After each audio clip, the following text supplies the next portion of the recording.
No, absolutely. I gave up trying to be perfect long ago. You know, when I got into this sport, I watched BJ Penn and Matt Hughes and George St. Pierre and Anderson Silva, all these guys that we looked up to in mixed martial arts, and they all had losses on their record, but at the time they were so dominant that they hardly ever lost. So in my mind, I said, okay, well, I'm not going to lose. There's no reason for me to lose. I'm going to be that good.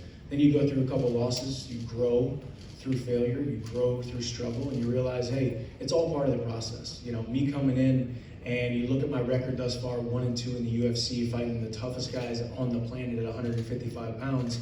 Every single one of these guys and gals on the roster on any given night could lose to anybody on the roster, especially in the top 10 when you're fighting the toughest guys or gals in the world. So it's the cards have fallen how they were. I'm not too upset about a debut of the year starting 2021 and then a fight of the year capping it off at the end. Two awards that I hold dear to my heart, and go out there and get my hand raised on Saturday night, and there's even more big fights coming up in the future.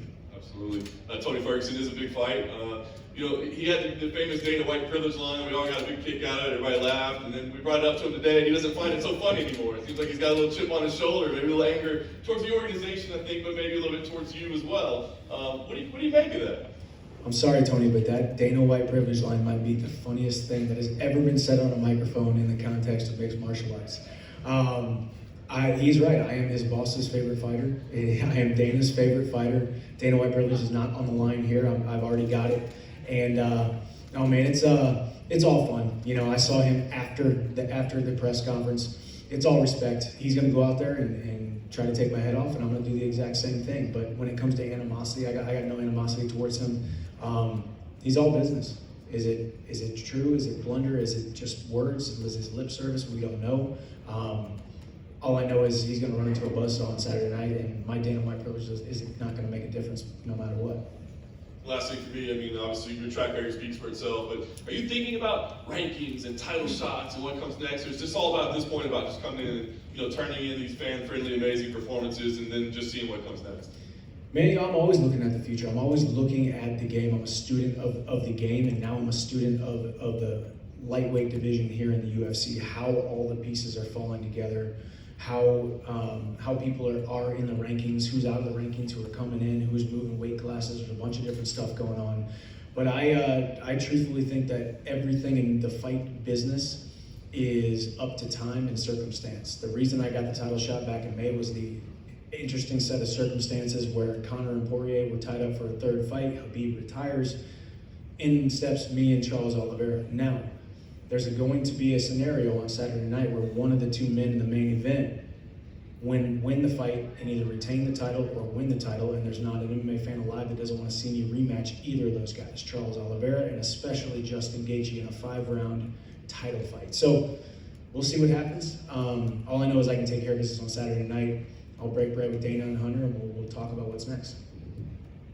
Mike, I wonder, I mean, pretty much the entire 6 years that Tony Ferguson was looked at as either the number 2 or number 3 lightweight in the world, you were over in Bellator, you were winning titles, you were doing a lot of stuff over there. Was this a fight that you ever daydreamed about in your spare time or thought about, or even just used this guy as a barometer for your own performances while you were over there? Yeah, I made a decision that I was going to test free agency and hopefully most likely end up in the UFC right when the pandemic hit. And 2 months straight, I trained in my garage every single day with UFC Fight Pass on, watching every single lightweight, every single minute of every single one of their fights in the UFC. And Tony Ferguson was at the top of the division, you know, at that time when he was kind of going through right off the end of that 12-fight win streak. Still a guy who was looked at as one of the top lightweights in the world, and a lot of people's eyes could have beat Khabib.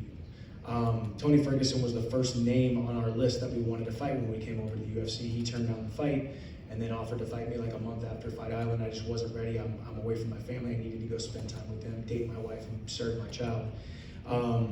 And now here we are a year and a half later, and it happens. Tony Ferguson's been the guy I've wanted to fight since the very beginning. Now we get to do it on Saturday. Yeah, I think we're all looking forward to it. I mean, you're always extraordinarily open and honest with us, the media and the fans. And so I'm just curious for your honest assessment. I mean, where do you think Tony is at this point in his career? I don't know. He's probably in a hotel somewhere over here. I think, no, I mean, where is he? I mean, he's, The thing about Tony Ferguson is you can talk about he's lost a step. You can talk about maybe he's lost athleticism or power because of age or whatnot. Yes, he's fallen on some hard times with a couple losses, but just as I said before, when you're fighting the toughest guys on the planet at 155 pounds, you're going to take losses. The thing that makes Tony scary, the reason he is the boogeyman in El Kukui, is he's so unorthodox and so unpredictable. Not a man alive can emulate Tony Ferguson in my training. There's nobody at Sanford MMA, which I highly regard as the greatest gym on the planet with the greatest coaches. They really can't 100% prepare me for Tony Ferguson because you don't know what you're going to get. What we saw last fight was not what we saw the fight before, and it will not be what we see on Saturday night. It's a crapshoot, and that's why everybody's going to be on the edge of their seat. And might I say, dare to say that we're going to steal the show again. I mean, do you feel like this fight almost represents, in a way, his last chance to do this type sort of title run and be in contention? In a way, does that make it more dangerous, right? You're getting someone who doesn't have much to lose. I will say I do think he's probably going to be at his most dangerous because you back a guy up into a wall, he's going to come out swinging, especially a guy with a champion heart like Tony Ferguson. I don't think this is an end-all, be-all, fail in its final type of scenario. I don't think we're talking about retirement for him after I beat him. I don't think we're talking, this is his last fight. I think Tony Ferguson, and in the sport of mixed martial arts, when you got a big of a name, as a fan-friendly and a fan favorite as Tony Ferguson is, and has the following that he has, he's still a large piece of this promotion at the lightweight division. He's a guy who puts butts in seats and a guy that people want to watch fight. So he's got a career as long as he wants to have it. He will lose on Saturday night, in my opinion, but we'll see what happens after that for him. Well, last thing for me, I mean, you're talking about how hard it is to prepare for a guy like him. You can't get anybody to replicate his style in training. Is there anyone you can compare him to throughout your own resume, like a fighter you fought who you think maybe somewhat similar, or anything you can sort of reach to with that? No, I really don't. I mean, obviously everybody's got 2 arms and 2 legs, and we're talking about boxing, kickboxing, jiu-jitsu, and grappling. And so of course there's different similarities here and there, but I think when you add in the wrinkle that Tony Ferguson doesn't get tired, he doesn't get finished, he keeps on coming. That's a scary fight. He's got elbows that'll cut you up. He throws them from everywhere. He keeps fighting off of his back when he does get taken down. I can't think of anybody that can emulate Tony Ferguson because nobody can. He's a puzzle to solve, and we're going to try to solve it on Saturday night. Michael, Justin was in here a minute ago and he said that his fight with you wasn't a war. Are you kind of surprised that he describes it like that? Yeah, listen, I like Justin Gaethje, but I gotta call him out on some of the things that he said. Number 1, he said it was boring. Number 2, he said it wasn't a close fight. And number 3, he said it was the first time that he fought somebody to win instead of fought somebody to hurt him. Now that to me is very telling. It's very indicative of a guy who met his match, a guy who stood across the cage from somebody who he was afraid for the first time in his life a little bit to engage with because he knew he met a guy as crazy as he was. All of those things are very telling to me that he wasn't where he wanted to be mentally because I put him in a place where he didn't want to be mentally. I love you, Justin. I respect the heck out of you as a competitor. I want to share the octagon with you for the title by the end of the year after this fight, if you win. But it was definitely a lot closer than he thinks it was. Outside of fighting, you're getting a bit of reputation as a motivational speaker. I saw earlier this week how to truly order a cup of coffee. I'm curious what you think of that reputation. Feel free to answer it in a motivational speaker. No, I don't take myself too seriously, man. I don't. I have fun with this. I love these opportunities because people get to see it. People get to see what we're saying, or hear what we're saying, and see what we're doing, and they get to feel something. So I like to use my platform to speak on my experience, to convey a message and tell a story. And I like to have fun on social media. I love that people have fun with it. The Michael Chandler motivational stuff on all the YouTube comments is actually pretty hilarious. But it's also, I think, somewhat of a compliment. I think it hits home for a lot of people, and then a lot of people make fun of it. But people always criticize things that they don't understand and things that they are intimidated by. What's your favorite motivational quote? Favorite motivational quote is Steve Prefontaine: "To give anything less than your best is a sacrifice to gifts." Hey, Michael, over here, to your left. Oh, Yeah. where's your microphone? Oh, right there. Oh, Okay, sorry. I was gonna say, I was like, okay. Can Can you just talk to me about your family's recent decision to adopt another child? Like, what does that mean to you? Oh man, it was. I gotta be honest with you. You know, I had not even been there. You know, we went out to where our son was located during training camp, right? August 12th or April 12th or 13th or whatever to go get him. And since then, I spent a couple of days in the hospital, a couple of days in a hotel room, and then I've been down in Florida training. So I've been, you know, FaceTiming my wife as she is going through the toils of taking care of a newborn. So I feel like I haven't even been there yet. Number one, to serve my wife and be there to help her. Number two, to serve my oldest son, Hap, who is now going to be, you know, not an only child anymore. So I got a lot of catching up to do. As soon as I get my hand raised on Saturday night, I got to get home and be a father to two baby boys and serve and love my wife, who's been taking care of our household. But it's amazing. I love my family. I love the gift of adoption. I love my son Hap. I love my new son Ace, and I can't wait for the future to raise these two young men into high functioning members of society.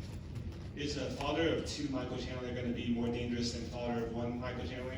You know, I think maybe more next fight, once I actually fall in love with my new son and take on that fatherly role. And not that I haven't yet. That might sound bad, but I haven't been able to take myself out of fighter Michael and put myself into father Michael quite yet, a father or two yet. So it's all happened so fast. You know, you want to make God laugh. You tell him your plans, and he's gonna supersede your expectations and change your plans every single time. You know, it was precarious timing for him to be born 2-3 weeks before my fight, but I'm dangerous no matter what, man. Y'all have seen me perform. I like to go out there and bite down my mouthpiece and have a good time.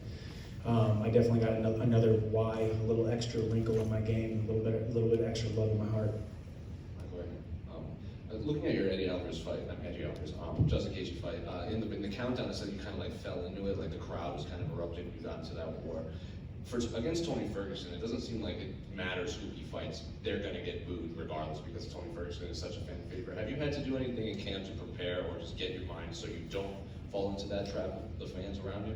No, I haven't, but I will say that. I mean, I remember how big of a support he had in May when I fought Oliveira for the title. The dude's got a following, and his following travels. So I expect there to be and it's the fact that it's Arizona. Obviously, there's going to be a Mexican heritage Cinco de Mayo, too. Cinco de Mayo, you know. So turns out I'm going to enemy territory. I didn't even realize that until just now. Thanks for bringing it up. No, but I just competition to me, hand-to-hand combat is the same, whether it's in front of a couple hundred people at the Hearn Center back in Missouri or at these sold-out arenas. I'm going to go out there and do what I do best. I know you said you hope to fight Justin for the title by the end of the year. Is that your official pick for the main event? You think Justin is going to win? God, it's so hard to pick against Justin Gaethje, but Charles Oliveira keeps on superseding all of our expectations.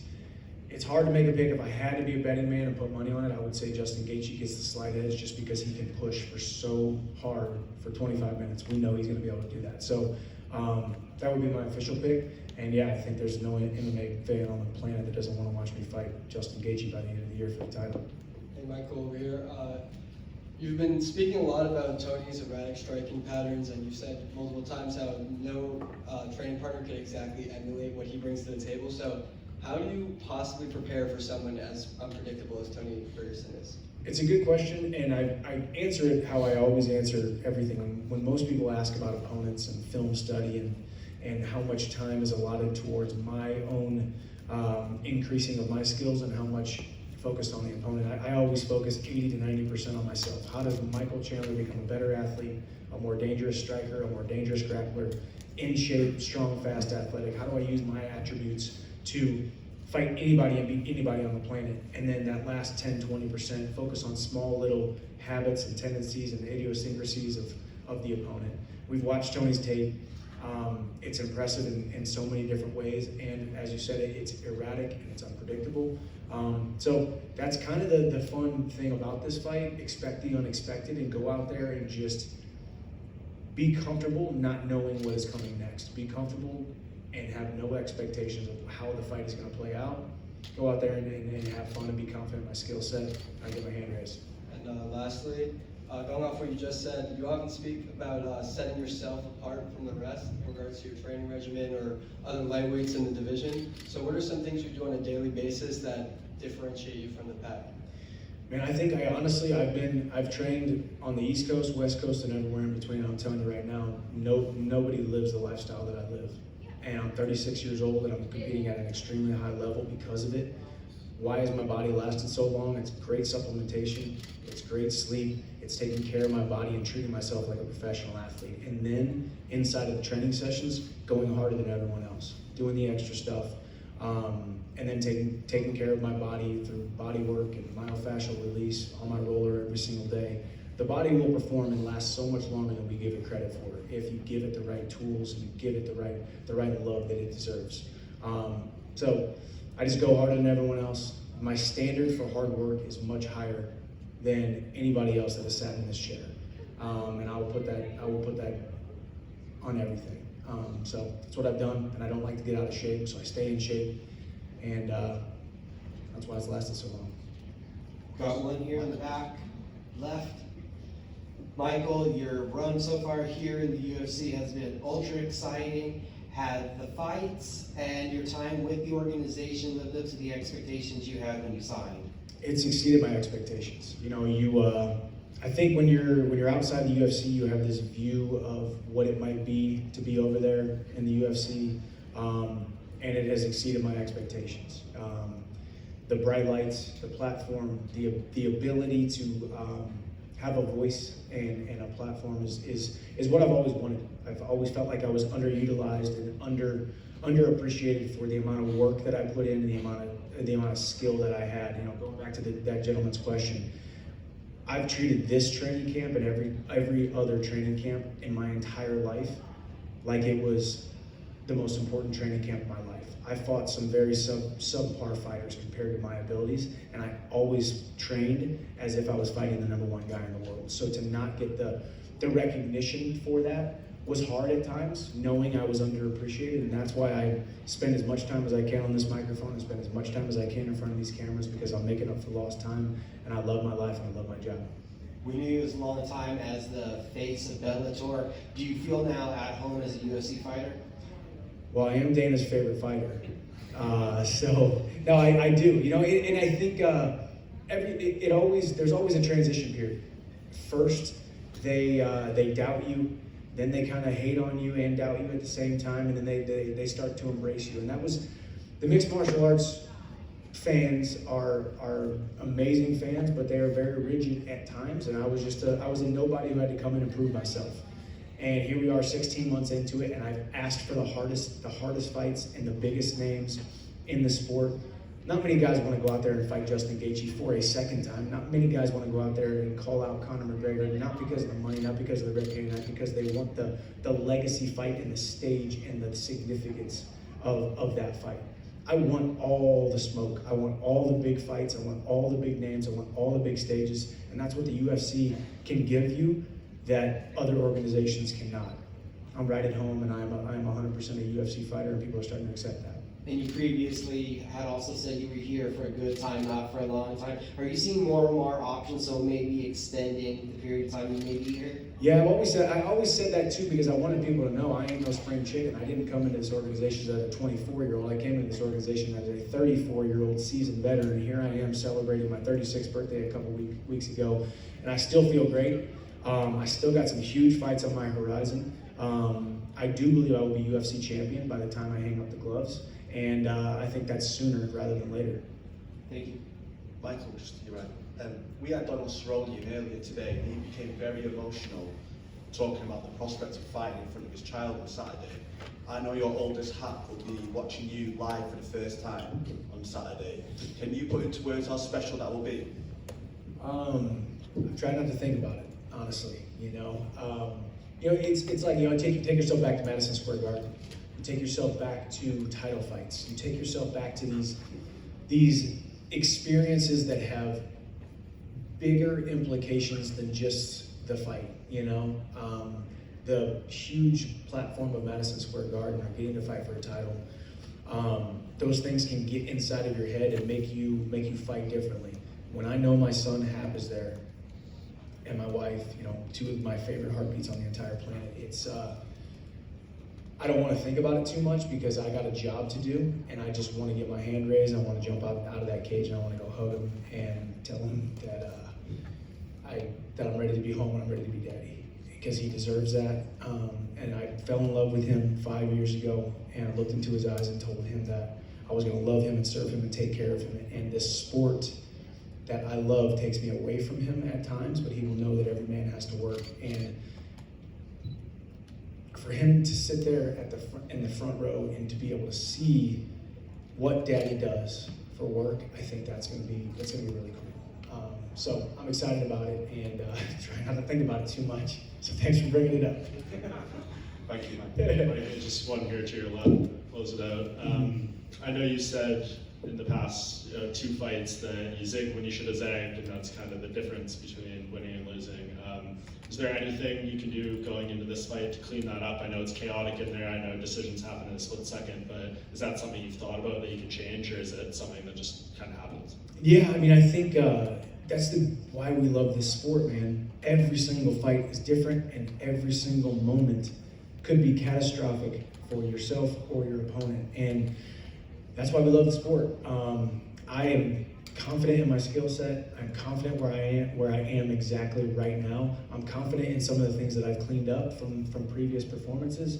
I'm confident where my head is at and where my heart is at and where I'm at physically. So not a lot I can do besides just be me. The good thing is I know I have the no-quit gene in me. I have the warrior gene inside of me. We all saw it last fight. We've seen it in numerous fights. It's something you can't teach. You can't teach grit, you can't teach heart, you can't teach determination, you can't teach toughness. And I have those things in droves. So Saturday night, I want you guys to see the technical side of me, and if I have to pull out that dog inside me, I will. Thank you guys, appreciate it.